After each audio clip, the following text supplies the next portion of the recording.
Welcome to Let's Talk, hosted by David B Plemons, CPA Inc. Here, we will focus on the struggle, the juggle, and everyday hustle of small business. We will be here weekly talking to small business owners about their everyday struggles. We welcome your questions and comments, so feel free to email us at admin@plemonscpa.com. We hope you enjoy, and above all, we hope it helps.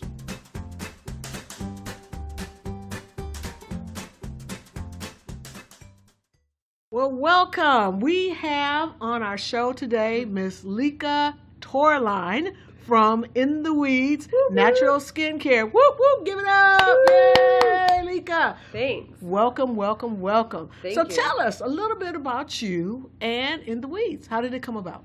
Well, I'm originally from South Texas, from McAllen, and I started my business down there after going to school at Texas State.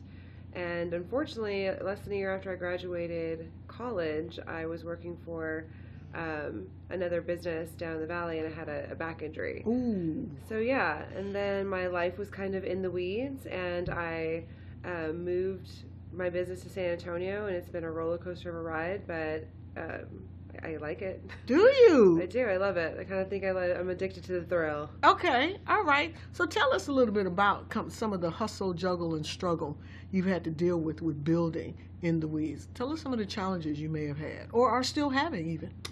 Some of the challenges I've had being a business owner, one of them is life, in the sense of you learn from your mistakes. So, hiring employees and things like that. Of course, there's been times where I took it and I was just really excited to have an employee, but I didn't really think about what I was hiring this person for, what kind of personality they had, would they be a good fit for the job. I was just kind of excited that somebody wanted to work for me. Because you're just like a little guppy at first, and then it gets to the point where those relationships with employees become less and less personal. And it's not that you don't want to have a personal relationship with them, but sometimes you're just not sure how long they're going to be there. So I don't invest in them personally as much as I used to before. All right.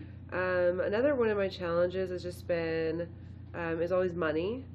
When isn't it? It is, yeah. Money. I love to hate money. Like, I don't love to hate it, but I'm often saying that I hate money just because every single time I want to get bigger, money is usually something you need, and so sometimes it's just hard to figure out how to make more of it, how to make it consistently, how to make a good amount of it at different times, especially when you're in sales. So I'm in sales, and there's a lot of factors that come into making money. But that's been one, because I remember there was times when people would ask me to go out, and I didn't want to tell them that I didn't have the money to go out. Like, it's not that I didn't want to go, but I'd usually say, oh, I got this going on or this going on. It was a little, not with a lot of my close friends, but just people in general. Didn't want to tell them. I'm really broke. True. But being a successful entrepreneur means different things for different people.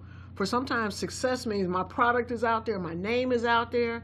Then for others, maybe for you even, having the money to grow some more. Yeah. That makes the difference. So that defines potentially successful entrepreneurs. So for you, is the definition of having the money to grow, or just having your name out there and people are coming and they're buying your product and everything like that?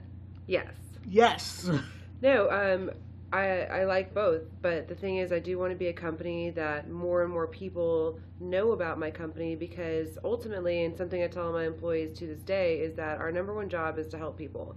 I don't, everyone's on a budget. If they can't afford it or for some reason don't get it, like, our goal is to help people. So the bigger we grow, the more people we can help. And then me as a business owner, I get to hire more people, and then we have jobs out there. And I really like to develop a culture with my employees and with us, and we can have a good time together. We work hard and we play hard too. So, but I just feel ultimately the bigger my business goes, the more people we're helping. True so enough. how could that be a bad thing, at least in my eyes? But do I love that my name's been out there? Do I love that people are starting to recognize me and they know who I am? I love that too. Okay. But ultimately, I started this business to help myself, because I was struggling with different skin things and whatever. So I like doing that. Good. So tell us a little bit about In the Weeds, the product line that you have. So In the Weeds Natural Skincare is a business that we make everything that we sell. So a lot of people, there's Avon and Mary Kay, they're selling these products, but they get it from a big distribution place, and they, and not to dog on them or anybody, but that was just for example, but we don't use any artificial fragrances or dyes in our products. Everything is clean as you can possibly make them. We use essential oils or herbal infusions in lieu of these chemicals and things like that, because fragrance oil is actually closer to motor oil than it is to flowers. Ew. So yeah, Ew. and I'm really sensitive to it when I'm around a candle that it smells like creme brulee or something, or skincare products. I break out to everything. I'm a really good test bunny.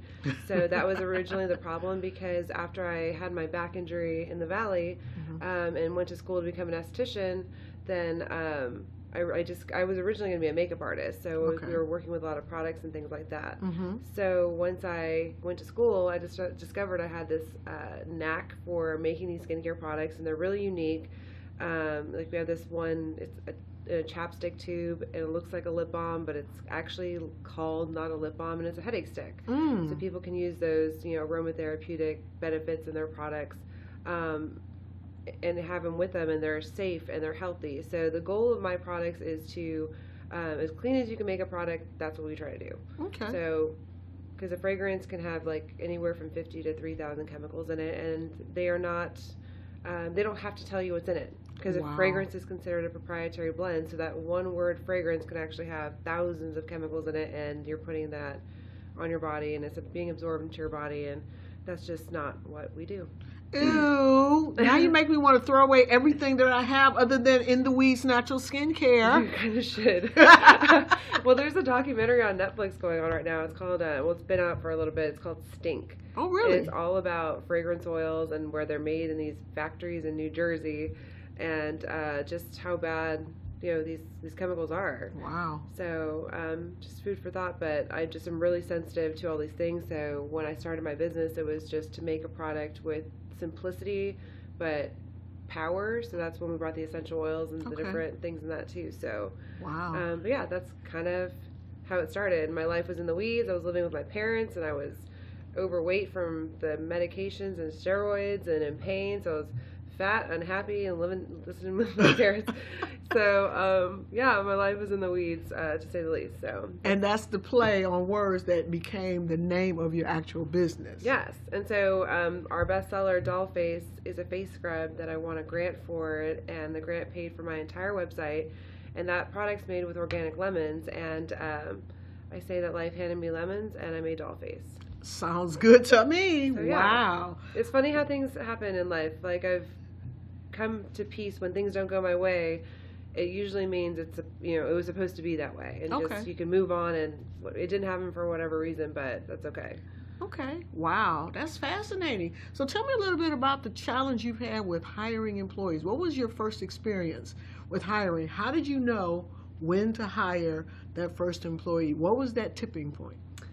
Well, the first quote employee I had was not really an employee. It was a friend of mine, and everything that people say about working with friends, whatever you've heard, listen to them. Because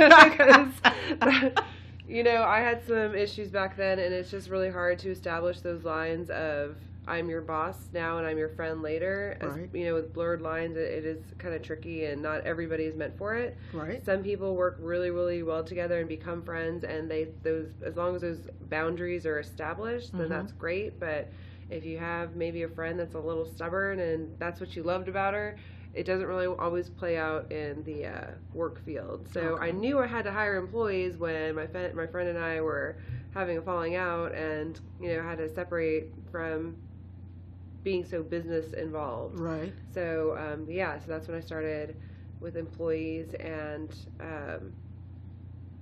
I've definitely had some experiences with employees. Undoubtedly. Sure. So tell me something about how did you manage to grow your business? How did you educate yourself outside of the actual manufacture of producing the product? What other training or support did you get to help you get to the point that you're at now? How many employees do you have now? I have 4, and we're actually looking for a 5th. Okay. So I'm trying to become a 6-pack. Okay, listen up, guys. 6-pack. We're going. I'm sorry. I digress. Yeah, I have 4 employees at the moment. I have 2 in the office and 2 that are in sales. All right. And part of my growth would be a lot of mentorship and just asking people for advice if I needed it. So one thing I love about San Antonio is that when I moved here and I was trying to look for help, there's so much help in San Antonio for entrepreneurs in this city. It is ridiculous if another entrepreneur doesn't take advantage of it. If you don't take advantage of it, I almost look at it as like you don't really want it that bad. Okay. Because there's so much help out there. There's all these classes. There's legal workshops. You can get advice from lawyers for free. From Launch SA. There's money to be lent out there if you look for it. I've won 3 grants total, so if I needed money, even if I had to compete for it, I did, and put myself in really awkward situations, but I totally did that. There are people that are out there that'll meet with you on a monthly basis and have mentorship, and I love talking to people that don't think like I do, because why would I go get advice from somebody that thinks just like I do? Because that's one thing I've always loved about talking with you is that you don't think the way I do, and I love it because sometimes I've definitely made it more complex than it ever needed to be, and I just needed a short A to B answer, and but the thing is I didn't think of it that way. So. Well, that's because creative people think differently than pragmatic people, and that's why we work so well together, because you're the creative side. I mean, think about it. You're thinking of, I call it concoctions from flowers and plants and essential oils that someone like me would only think of marketing it. Or how can we get it from point A to point B? How can we get exposure for that? So let's talk about how have you been able to market your product? What were some of the steps that you did to market your product? Well, when I first the very, very beginning, one of the things I did was have people take before and after pictures. So they just first took it, and those pictures, I've had them from the beginning, and they're so awesome that it's almost hard to not pay attention to them. Right. We would take those to our farmers markets, and I would do little farmers markets here in town, and started in McAllen, but the first farmers market I made $100. I was so broke, you don't understand, more broke than college. So $100 to me at this farmers market for 4 little products that I conjured up was a big deal for me, and I was just like, maybe I'm onto something. Okay. And this was also when Facebook was still not new, but like I didn't know anything about the business side of business pages of Facebook. So we had started, a friend of mine actually started my Facebook page, the same one I have now. I obviously run it, but I didn't know what she was doing. I was like, you're gonna start me a business page? I wasn't even in official business yet. I had no DBA or anything. So she started that Facebook page in like October of 2012. Wow. So yeah, and then social media has obviously been one thing, but one thing I love about the farmers markets and different artisan markets is that people can go to your booth and try them. They can just receive information, get your card. Maybe they don't buy right away, but then they stalk you on Facebook and see how awesome you are, and then they're like, okay, maybe this lady was right. So you had a relationship develop with your Facebook page with the people who came to your markets. You told them you were on Facebook. They said, oh, okay, fine. And like you said, they stalk you, but then all of a sudden now, hey, she's over here. Hey, she's over there. And now they're following you. And then eventually they became a what? Paying customer, didn't they? Yeah, and that's another thing. I've actually kind of, not a lot of people do this, but made my personal life kind of integrated into that business page. So I am the face of the business, but we have gone to LA twice for different like events and things like that, and we've put our story out there, so people are kind of like taking the journey with me, and it becomes more personal because I'm not one of those people selling you a product and then all of a sudden you can't find me. Right. Like, I want you to find me. I want you to like have my number on your phone and all these things. So I want them to, I tell them, call or text me. That phone number goes to my phone. So if you have any questions, I will be there. But if you do it at 2 a.m, I can't guarantee I'll be answering back. But I will get back with you. It's just you develop that relationship because part of being a business owner is that you are selling this product, but I'm kind of selling myself. If I come off as some I don't know, bimbo and then go all the way to the other side, or just some know-it-all. Either way, like, it's a turnoff to people. You have to be relatable, I think, as a business owner, and sometimes it's difficult, or you don't want to expose so much of yourself because, you know, you don't want everybody to know when you're, you know, going uphill. Right. Because everyone thinks it's just like, oh, it must be wonderful, like, right, the most wonderful life, and it's definitely not for everybody. If it was, everybody would, you know, more people would do it. Well, that's part of that hustle and that juggle and that struggle. So now, what's on the horizon? What's on the horizon for In the Weeds? Well, we are looking into getting a bigger space, kind of a manufacturing facility. I kind of describe it as like a diner where you can still see the cook being, you know, the cook making stuff in the back, but you have that display case, and instead of pies, we'll have products where they can still come pick up products, but it's not really more of a showroom. It's more of a, we needed a bigger boat because we're busting at the seams, and then looking to making some relations with some bigger names that I can't really disclose at the moment. Understandable. But it would be awesome if everything goes the way I want it to. So what made you decide at this point, besides busting at the seams? Was it something that kept you up at night trying to determine, do I stay where I am, or do I try and find capital to go into this manufacturing facility? How long had you had that struggle? It was a little bit of both, actually, because going back to like my personal life, it's like I was making plans with another person, you know, to start a life with them, and it got to the point where I noticed I was making choices that are business choices based on personal choices, and that's not okay. Like, I didn't, like, you know, no relationship I'm in should determine the choices I'm going to make for In the Weeds at all, ever.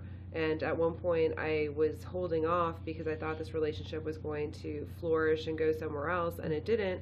So it's kind of like, well, that's going to have to hold off. And now, you know, whatever, buying a house or things I wanted to do, In the Weeds comes first. So it came to the point where, because I have a live work unit, so it's integrated where the offices are downstairs and my, you know, personal living space is upstairs. So at some point in time, I obviously need 2 spaces, but I'm probably going to stay in that space personally, and then move In the Weeds into, so In the Weeds can grow. And then that's, again, just one of the sacrifices that you make in doing what you do. I don't like owing a lot of money. I don't like loans. It scares me. It scares me. So I've been a slow and steady growth, and just trying to make decisions that, if worst case scenario something goes bad, it's not too bad. Okay. All right. Well, we're not going to believe that it's going to be a worst case scenario. We think that you're going to just soar and take off. I know, but I'm just, it's like when my dad, it's sometimes he'll ask questions about things and it looks like he's being pessimistic, and he's not. He's really just being realistic. And I'm kind of, you know, my siblings and I are all kind of like that too. It's these 3 glasses that are all like yellow liquid. I had it on my Instagram. I was like, oh, I'm half full. Oh, I'm half empty. And the third one goes, I think this is piss. So it's just, I feel like I'm that third one. Oh, okay. So where I'm just like, it doesn't matter, like what's in the, you know, in the cup or whatever. So right.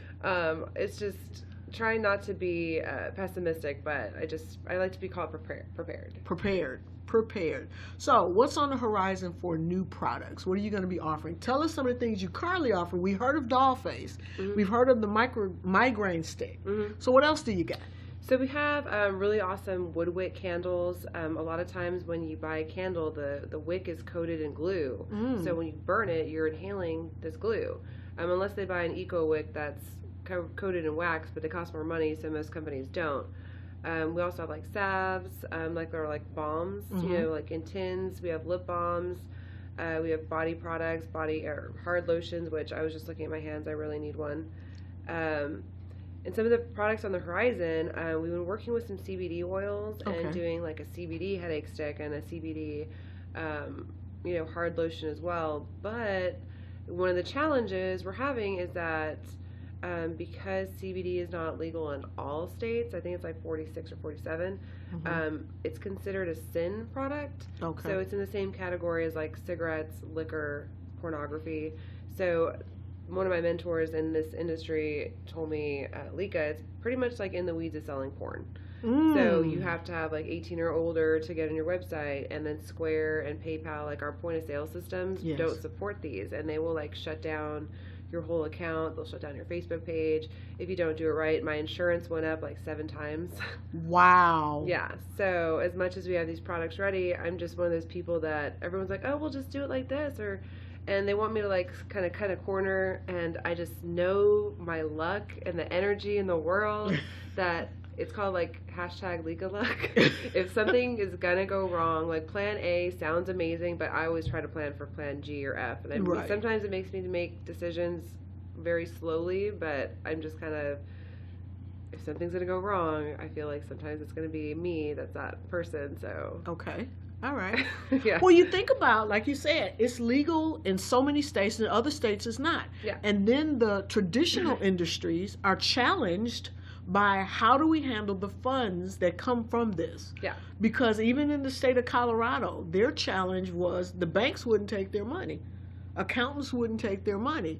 Yeah. So they had to divert it into other industries that would be able to have their money presented at the bank, have their money presented to the accountants, so on and so forth. Yeah. So it's the same principle. Yeah, same thing. It's just, and I feel like the laws are going to change probably within the year, but the time is now, and it's just things cost money. So how do we, and one thing, I am a girl that likes a loophole though.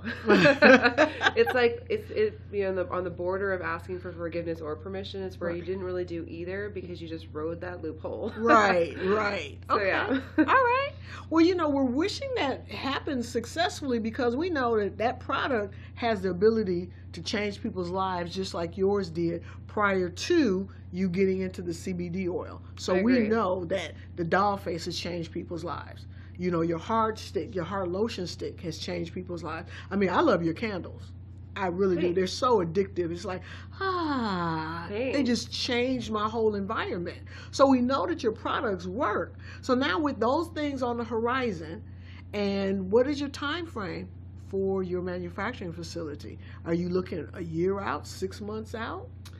I'm kind of looking 6 months-ish, summertime, maybe even a little sooner, just depending. And even if it's not a full-blown with all the equipment just yet, I kind of feel the move needs to happen. It's either going to happen in the summer, or it's basically not going to happen until next January, February, because we have our spring season, which is pretty awesome, but our winter season, I don't really sleep a lot during the holidays, so for me to move a whole business during that, it's impossible. Like, there's no way. It's not practical at all. I would rather do it during a slower time of the year where we are still, moving and things going forward, but summertime things tend to slow down in sales in general. Okay. Unless you're like selling beach houses, I don't know. Or popsicles or something. Or bathing like that. suits, yeah. Right. I got you. Wow. Well, Lika, it's looked like you are just getting ready to soar even more so. I'm trying. Any words of advice for our listeners? As far as what, like as an entrepreneur? Yes. As an entrepreneur, your hustle, your juggle, your struggle. Well, one of the things I love the most that was gifted to me, it's framed in my office. It says, the definition of entrepreneur is somebody that jumps off a cliff and builds a plane on the way down. And one of my favorite tattoos that I have is an arrow, and sometimes in life it feels like you're taking a few steps back, or it feels like, what happened? I thought I was going forward. Well, the arrow doesn't hit its target until it's been pulled. So it has to go back to hit the target. So I kind of feel there are times when, and I'm really hard on myself. Like, I just was born with that kind of work ethic where and it's not really the best thing ever, but it is, I guess, if you're an entrepreneur, to like push yourself to that boundary. So I feel that with all of that being said, it's really important to have a support system with like your friends or your family, and sometimes it can't be your family because it's just a lifestyle, but to have whoever is your support system, whether it is friends or family, that they get your passion and why you're doing it. They need to know why, because then it's really hard to support someone if they don't see that. But to have that person that does understand that and appreciates, what you're trying to do and pushes you and challenges you. Even with my friends, I don't like them to just be like kissing my butt all the time or whatever. I like them to be a little feisty, a little rough around the edges, and but also be very compassionate and empathetic, because being an entrepreneur is difficult. It's if I was just a salesperson, I think I would be amazing, but half of the awesomeness of my company is how unique our products are and how they're handmade. So it's an extra challenge and extra pressure on top of it as well. But like my face cream that came out, oh my God, this face cream took me like 2.5 years to finish, but I had so much pressure to make, when Dollface, my other face product, the original, the start of the company that everyone knows about, and they're like, oh, she's making another face product. Okay, there's a little bit of pressure to make it just as good or better. But the way I'm hard on myself, like, worked out, because like I'm obsessed with this product now. Like, I love it. Excellent. So, and other people are too. So I just feel like you have to dig deep. Sometimes I don't like to get out. Sometimes just like you're having this day where nobody is making you be accountable. It's one thing I miss about being in college, is that I could probably go to college forever, because I liked getting feedback. I like getting my grades, and you get some accomplishments and things and awards in your journey, but at the same time you don't get as much people telling you you're doing a good job, so you just have to think or know that you are. So sometimes it can be doubtful.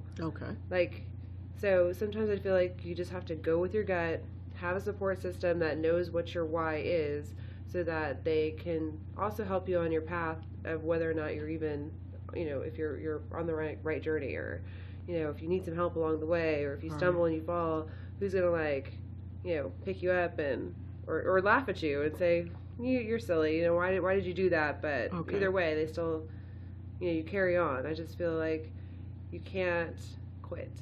Don't quit. Yeah, because I'm at the point where, what are my options right now? Either I go and make myself more badass, or I quit.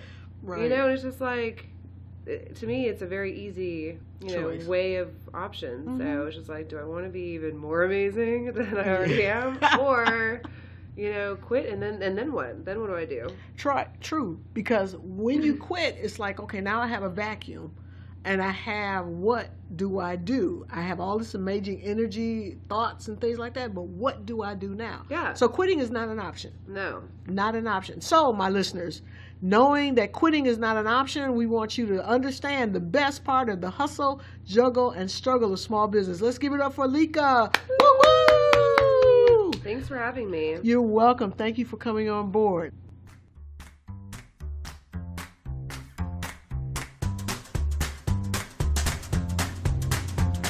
Thank you for joining us on Let's Talk, hosted by David B Plemons, CPA, Inc. We want to thank our guest, Lika Torline, founder of In the Weeds Natural Skincare, for her insights into the hustle, struggle, and juggle of finding the right employees. Join us next week as we host Veronica Morales, CEO of The Social Being. For more information about any one of our guests, or if you have questions and comments, we'd love to hear from you. Email us at admin@PlemonsCPA.com, and don't forget to check out our website, PlemonsCPA.com, for upcoming events and workshops. Have a great day.